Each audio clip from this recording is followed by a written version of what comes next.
꽉 담은 입술이 고집 있어 보이는 한 소년. 그 소년의 꿈은 오직 음악을 하는 것이었다. 그룹 들국화의 공연을 본 후 반드시 음악을 하리라 결심한 어린 소년 이승환.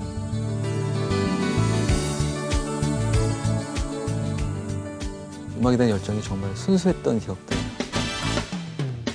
1990년 록의 전유물로 통하던 라이브 무대에 발라드곡을 선보이며 그의 본격적인 음악 비행이 시작됐다. 부록을 넘어선 나이에도 식지 않는 순수한 열정으로 무대를 누비는 이승환. 언제나 생동감이 넘치는 그의 무대는 새로운 꿈을 만들어내는 꿈의 공장이다. 그리고 그는 그 속에서 꿈을 노래하는 영원한 어린 왕자다.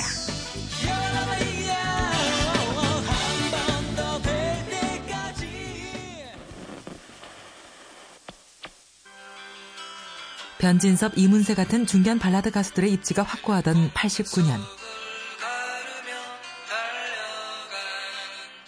낯설지만 음색이 뚜렷한 한 신인 가수의 발라드가 소리 없이 라디오 전파를 탔다.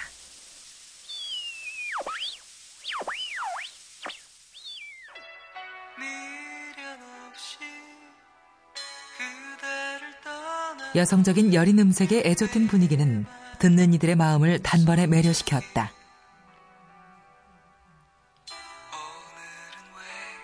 이별의 아픔을 노래하는 슬픈 멜로디가 많은 이들의 귀와 가슴을 울리기 시작할 무렵, 사람들은 얼굴이 알려지지 않은 그의 존재를 조금씩 궁금해하기 시작했다. BC603이란 타이틀로 발표된 이승환의 첫 번째 앨범. 암호처럼 비밀스런 타이틀에 미소년의 이미지를 가진 아직은 무명 가수 이승환의 등장이었다. 첫 앨범이 89년에 나왔어요. 그때 당시에는 발라드가 계속 연타적으로 이어질 때였거든요. 그러니까 이문세 이후로 변진섭, 또 조화문, 임지훈 이런 사람들이 쭉쭉 이어지고 있었는데, 그때 80년대 말에 나타난 가장 눈에 띄는, 귀에 잘 포착되는 그런 발라드를 들려줬어요. 그 곡이 바로 텅 빈 마음이거든요. 네, 일찍은 굉장히 신선했죠.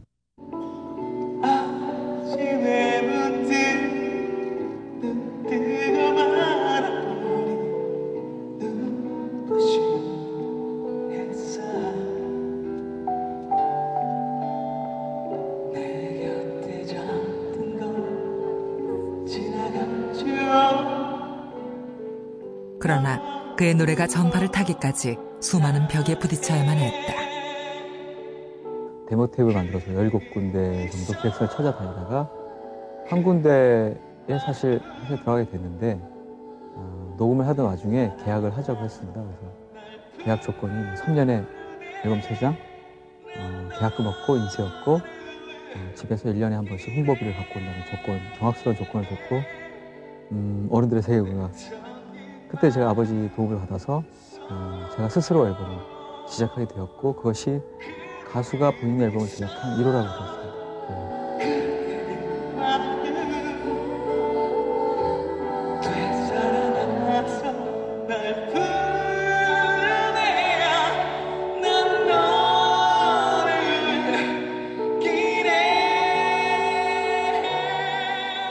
음악에 대한 순수한 열정만으로 가수가 될 수 없다는 것을 자신의 첫 번째 앨범을 발표하며 체득하게 된 것이다. 그 당시 방송사에서 행하던 신인 가수 오디션이라는 게 있었습니다. 그러니까 이 가수가 가수를 할 만한 자격이 있는지를 한 방송사에서 심사를 했었어요. 앨범을 내도. 그래서 떨어지면 방송이 안 됐었습니다. 근데 떨어졌어요.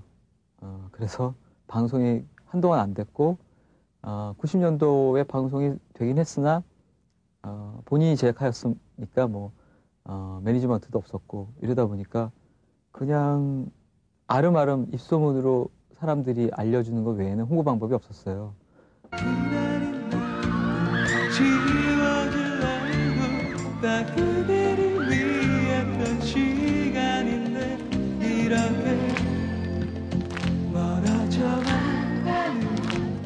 드디어 무대에 서게 되었다는 사실만으로 마냥 좋았던 20대의 이승환. 사람들은 그에게서 어린 왕자의 이미지를 떠올리게 된다. 순수함으로 가득한 생텍쥐페리의 원작 소설에 등장하는 주인공 어린 왕자.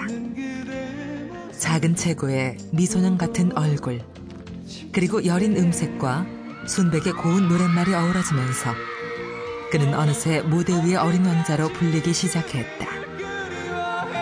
아무런 말도 못하고 지금 떠난다면 볼 수도 없는데. 어린 왕자라는 게 사실 물론 제 우스갯소리로 뭐 어리지도 않고 아버지 왕자이라고 얘기하지만 그게 의미가 뭔가 순수한 그런 기대감도 있다고 생각하는데 저는 굉장히 만류하며 송구스럽게 생각하는 별명이거든요. 우주의 한 낯선 별. 그곳에서 아픔과 슬픔, 그리고 천진난만한 기쁨 같은 인간의 순수한 감정들이 살아 꿈틀대는 것을 참을 수 없었던 한 어린 왕자가 있었다.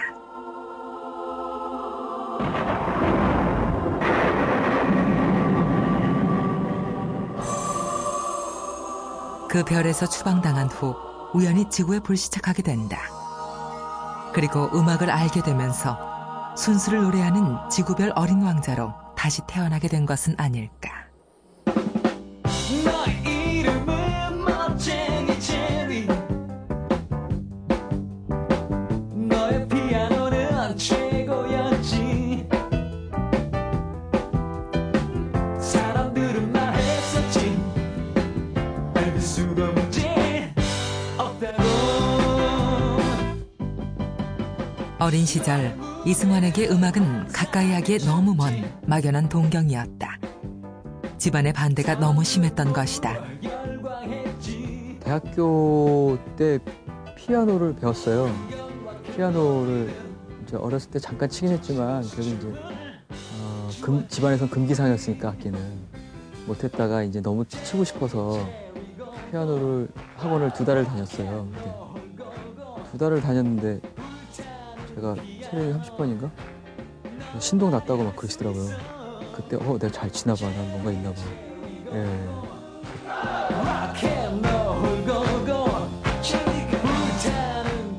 언제나 음악을 할 수 있는 기회를 엿보며 숨죽이며 살던 그에게 드디어 기회가 왔다.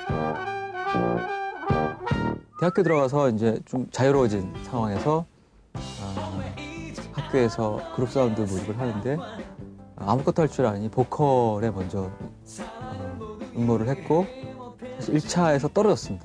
떨어졌는데 정말로 오기도 있었고 객기도 있었고 제가 그리도 싫어하는 뇌물을 갖다 맞췄습니다. 그럼 뽑혔어요. 그리고는 그 그룹 사운드에 보컬이 2명이 됐죠. 원래 뽑혔던 친구랑 저랑 해서.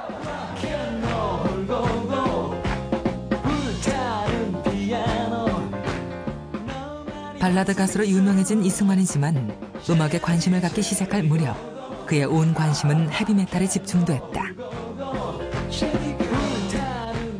그 당시 헤비메탈을 워낙 좋아했었으니까 제가 만들었던 노래가 붉은 피, 잔여모 이제 자극적인 노래들이었는데요.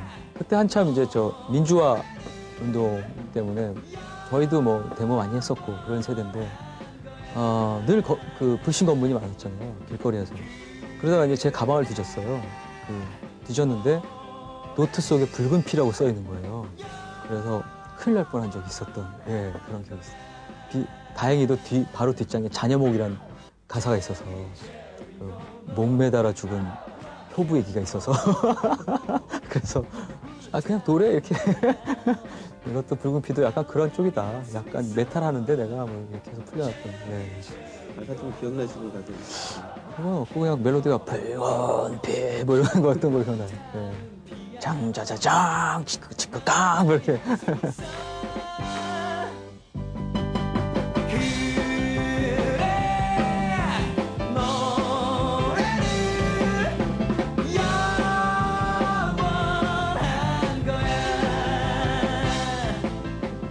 대학생활 내내 밴드 활동을 하며 음악에 심취했던 이승환. 대학도 접고 앨범 준비에 들어갔는데 집안의 반대가 너무 심했다.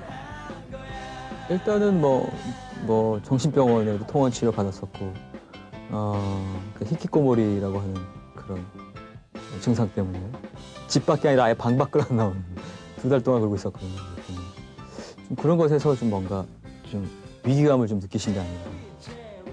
그러면서 사실 아버지께서 제가 그 회사와 어처구니 없는 그런 계약 조건을 들었을 때 마지막 딜을 하신 거죠. 얼마를 주시면서 이걸로 앨범을 내고 만일에 이게 잘 안 되면 학교로 돌아간다. 학교로 돌아갈 줄 알았던 거죠. 왜냐면 저랑 태호가 둘이서 뚱땅뚱땅 만든 앨범이 그게 애들이 만든 앨범이 과연 먹힐 리가 없다고 생각하셨던 것 같아요. 사랑한다고 말하진 않았지 이젠 후회하지만 그대 그러나 이승환은 단 한 번의 홍보 활동도 없이 오직 자신의 노래로 단박에 스타 가수 대열에 들어섰다. 1집 때 이제 계속 1년이 지났는데 잘 되고 1년 그때 90년 12월 달에 그 당시로선 제일 큰 체육관이었던 잠실 실내 체육관에서 공연을 했었거든요. 2회를 했었는데 그거는 뭔가 성공을 의미하는 것이었기 때문에 그 이후로는 전혀 만날 수가 없었어요.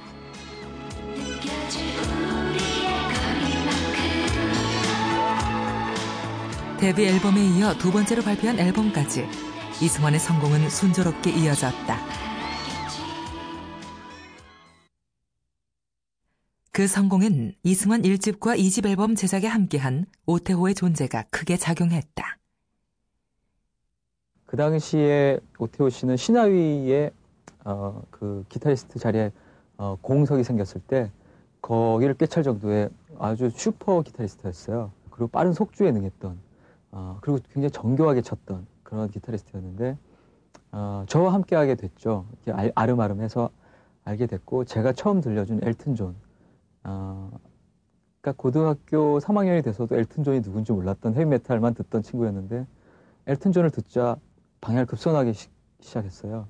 그리고는 발라드를 하기 시작했고 그런 연유로 제 앨범에 아주 혁혁한 공을 세운 그 1등 공신이 되었는데요.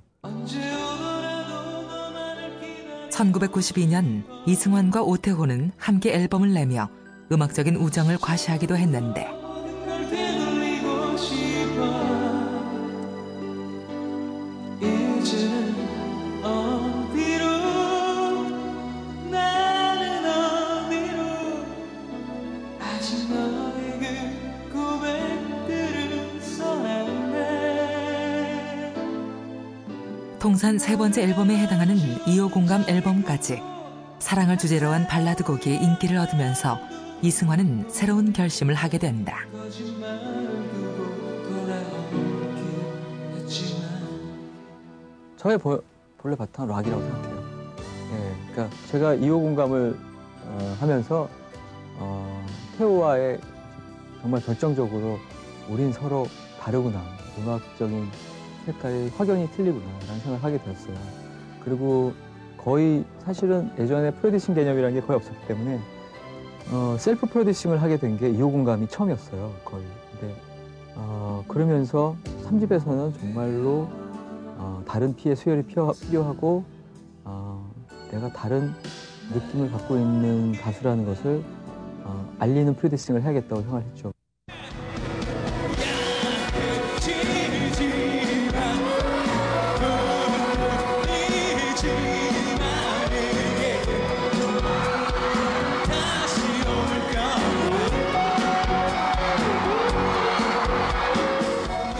새로운 음악적 시도를 위한 조력자로 김광진을 선택한 이승환. 일단 김광진 씨와 처음에 통했던 것은 제 스타일의 거대 발라드가 김광진 씨도 하고 싶었던 것이었다는 거죠. 그래서 네 개가 갖고 있는 약간 또 기승전결의 좀 이렇게 뒷부분이 아주 거대하게 커지는 느낌들을 하는 것에 대한 동의가 있었던 것 같아요. 그래서 그런 점들이 통했었고 그 이전에 김광진 씨 앨범을 통해서 제가 들었던 김광진 씨만이 갖고 있는 어떤 다른 감성들이 저와 맞겠다고 생각을 했었고요.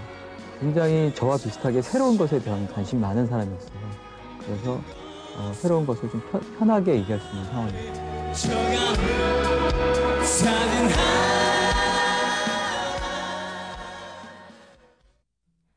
이승환 음악의 결정판이라 평가받는 4집 앨범. 인간을 주제로 이승환 고유의 음악 스타일을 완성시켰다. 타이틀곡 천일 동안을 작곡한 김동률. 프로듀싱을 함께한 015B의 정석원과 유희열까지. 이번 앨범에서 그는 더 다양한 음악인들과 손을 잡았다. 그 천일 동안 알고 있었나요? 많이 웃고 또 많이 울던 당신을 항상 지켜주고 감사해하던 너무 사랑했던 나를 보고 싶겠죠. 천일이 훨씬 지난 후에 라고 역시 그런데죠. 잊지 마요 우리 사랑. 높은 음악적 평가와 더불어 4집 앨범은 이승환 자신에게도 남다른 의미를 가지고 있다.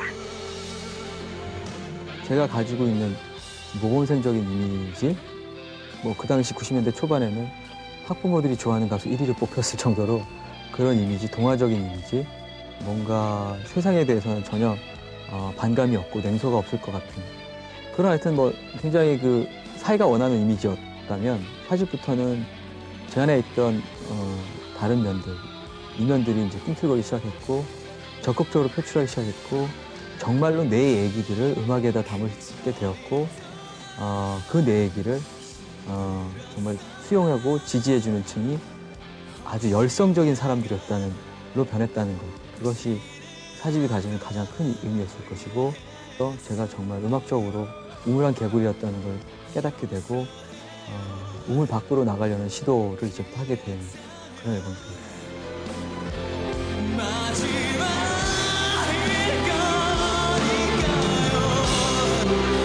자유롭죠. 그날 이후로 다만 그냥 당신이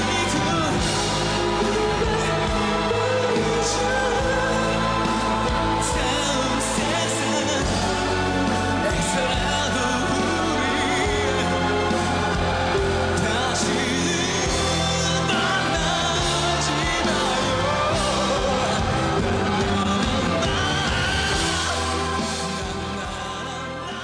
순진할 정도로 소년적인 노랫말과 여린 음색을 내세운 이승환은 더 이상 찾아볼 수 없게 됐다.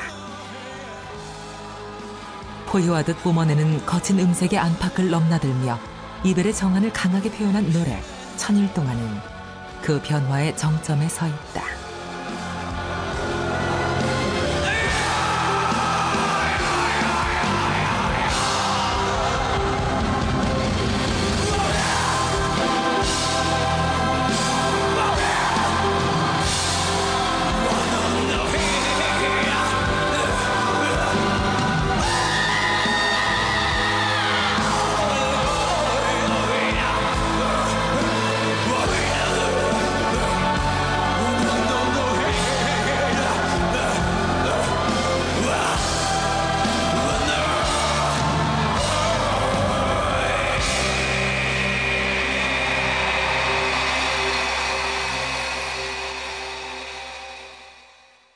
초기에는 당연히 본인 자신 나이가 어렸고 또 그렇기 때문에 닉네임이 어린 왕자였잖아요. 그러니까 소녀 취향, 틴적인 그런 요소가 있을 수밖에 없었고 점점 본인도 나이가 들어가고 또 새로운 경향들, 또 앞서가는 흐름들 같은 거를 끌어담다 보니까 초기하고는 음악이 많이 달라졌는데 제 생각에는 한 4집, 5집을 계기로 해서 이른바 조금은 슬픔을 자극하는 그런 발라드들, 어떤 오케스트레이션을 바탕으로 해가지고 아주 웅대하고 그다음에 뭐랄까 좀 장대한 그런 느낌을 주는 그런 발라드들로 승부를 걸죠. 4집 앨범은 200여 명이 넘는 외국 세션들의 참여로 또 한 번 화제를 모았다.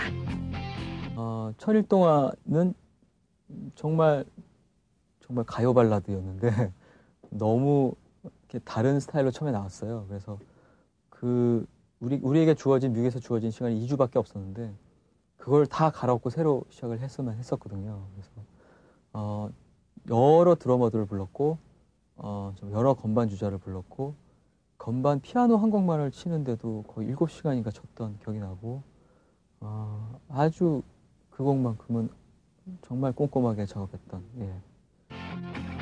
미국 하드락 밴드 본조비의 앨범을 프로듀스하면서 그래미상을 여러 차례 수상한 데이비드 캠벨을 비롯해 세계적으로 탁월한 음악인들이 이승환과 함께 작업했다. 완벽주의자로 소문난 이승환에게 외국 음악인들과의 작업은 새로운 도전이었다.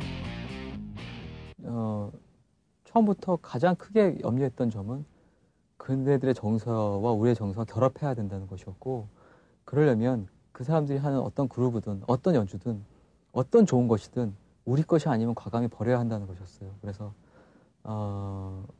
정말 그 당시 뭐 최고의 드러머였던 비니 꼴리였다라는 지금도 많은 사람들의 어떤 그 드러머들의 우상이지만 제가 그 사람이 친 드럼을 거의 다 버리듯이 했었어요. 그 정도로 좀 까탈스럽게 우리네 정서를 주입하고자 했던 게 가장 큰 관건이었던 것 같습니다.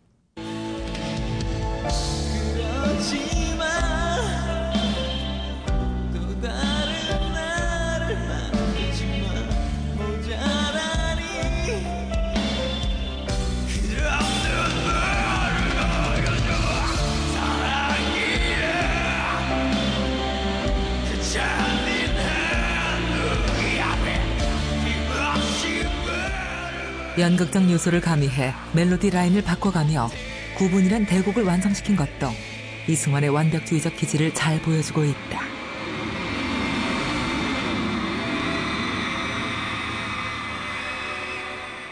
앨범 작업을 할 때는 일단은 중요한 점은 집중도? 네.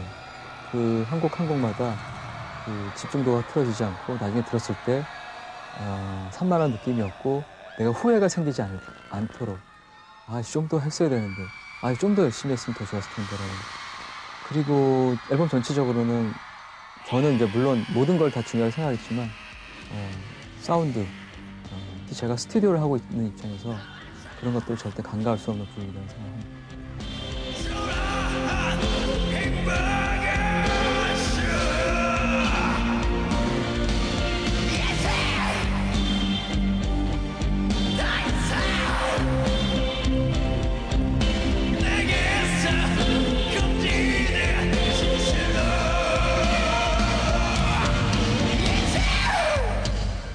자신의 진짜 이야기를 할 수 있게 되었다고 고백한 4집 앨범.